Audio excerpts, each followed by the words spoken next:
झूठ कितना भी आप बोल लीजिए, 100 झूठ बोल लीजिए, लेकिन सच छिप नहीं सकता है। सच जो है सच ही रहेगा।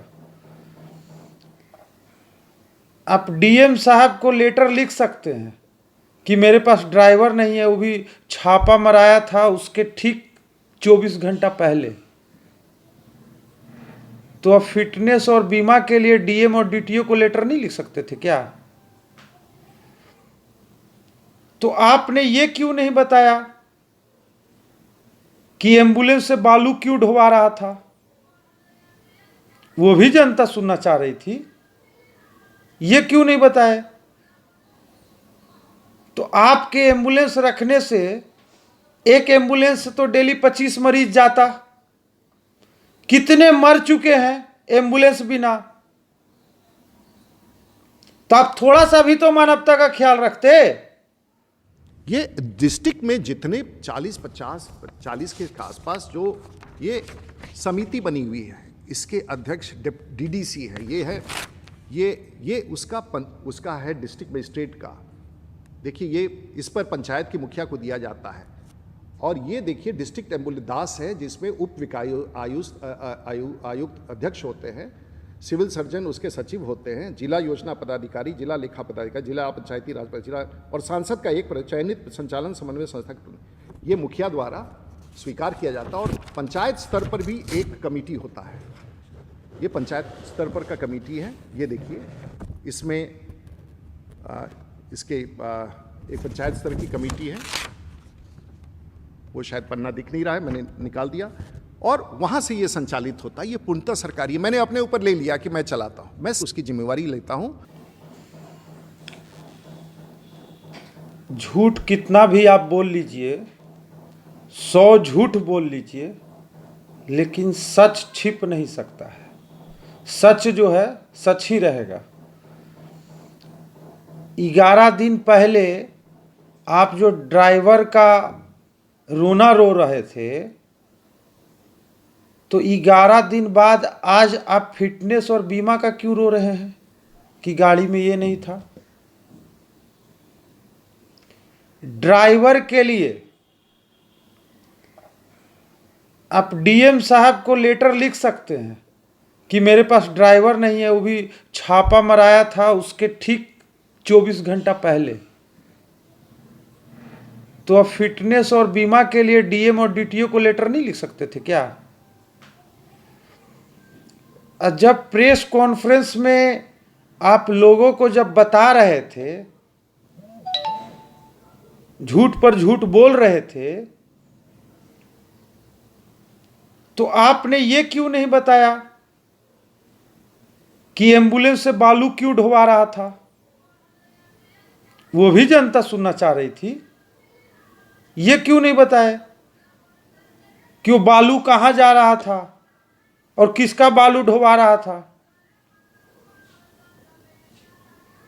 और जैसी अभी आपातकाल स्थिति थी, एक एक आदमी एम्बुलेंस बिना तरस गया। 2-2, 3-3 किलोमीटर का भाड़ा 10-10 हजार, 15 हजार वसूला जा रहे थे। गरीब तो एम्बुलेंस के बारे में सोच नहीं सकते थे, क्योंकि पैसे वालों को ही बहुत मुश्किल से एम्बुलेंस मिल रहा था। और उस परिस्थिति में आप भारी मात्रा में एम्बुलेंस छिपा के रखते हैं,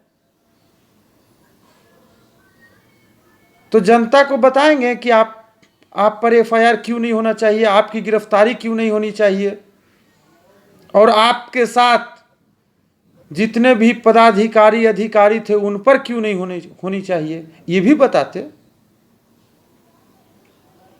और जो मंदिर और संत वाली बात बोल रहे थे, तो आपके एम्बुलेंस रखने से एक एम्बुलेंस से तो डेली 25 मरीज जाता। कितने मर चुके हैं एम्बुलेंस बिना? तो आप थोड़ा सा भी तो मानवता का ख्याल रखते। जो दूसरों को आप बोल रहे थे, खुद सोच के देखिए कि आपके एम्बुलेंस के कारण कितने लोग मर गए। यह भी तो मानवता रखते। तो हत्यारा तो आप हैं। जब यहां ऑक्सीजन सिलेंडर 40,000 50,000 में बिक रहा था, मिल रहा था, गरीब सोच नहीं सकता था, एम्बुलेंस सोच नहीं सकता था, उस स्थिति में जहां दवाई की किल्लत थी, हॉस्पिटल की कमी थी, और उस स्थिति में आप एम्बुलेंस भारी मात्रा में छिपा के रखे। आप सोचिए कितना बड़ा अपराधी है। आपने अपने जनता का भी ख्याल नहीं रखा, घर का भी ख्याल नहीं रखा। आप तो दिल्ली एसी में अपना सोए हुए थे, जनता के बीच भी नहीं थे। और जैसी आपातकाल स्थिति थी,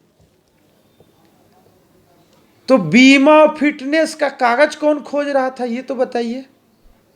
यहां तो किसी तरह से बस हॉस्पिटल पहुंचाना था, लोगों को मदद करना था। इसमें तो कोई एम्बुलेंस चलता तो मुझे नहीं लगता है कि कोई उसका पेपर भी खोजने आता कि इसका फिटनेस पेपर नहीं है, बीमा नहीं है। ये तो कर लेते। आप ये भी बताइए जनता को कि वो एमपी फंड से खरीदा हुआ था, तो कितने तारीख को खरीदा हुआ था, ताकि पता लगे फिटनेस बीमा है कि नहीं है। और जनता ये भी जानना चाहती है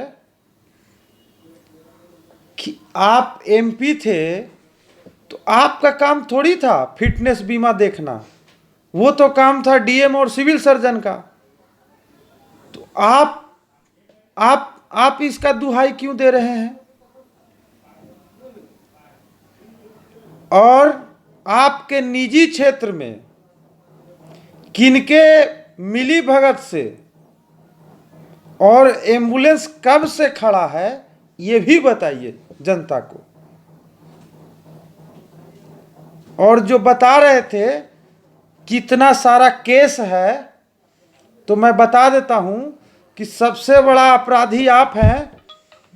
और दूसरा में जो इतना सारा आप केस कह रहे हैं ना, जो सरकार के खिलाफ, गलत सिस्टम के खिलाफ आवाज उठाता है, तो आप जैसे नेता 2-4 गो फर्जी केस करवाते हैं, उनको गिरफ्तार करवाते हैं। तो वैसे वैसे 2-4 फर्जी केस बहुत लोग करवाए हैं, तो मिला जुला के है। गांव मोहल्ले में, अब ब्लॉक लेवल में जो नेता आंदोलन करता है रोड पर, उस पर 10 गो केस रहता है। तो आप जैसे नेता ही फर्जी केस करवाते हैं। ये तो बिहार की जनता और देश की जनता जानती है ना कि कौन है इसमें, कौन है सेवक की भूमिका में और कौन क्या है। जो चेहरा तो उजागर हो गया ना, आईने में देखिए, पता लग जाएगा कि क्या है आपका चेहरा। जनता यहां आईना दिखाने के लिए तैयार है। और अगले बार से प्रेस कॉन्फ्रेंस करिएगा तो ये सारे क्वेश्चन का आंसर आप दीजिएगा, जनता जानना चाहती है।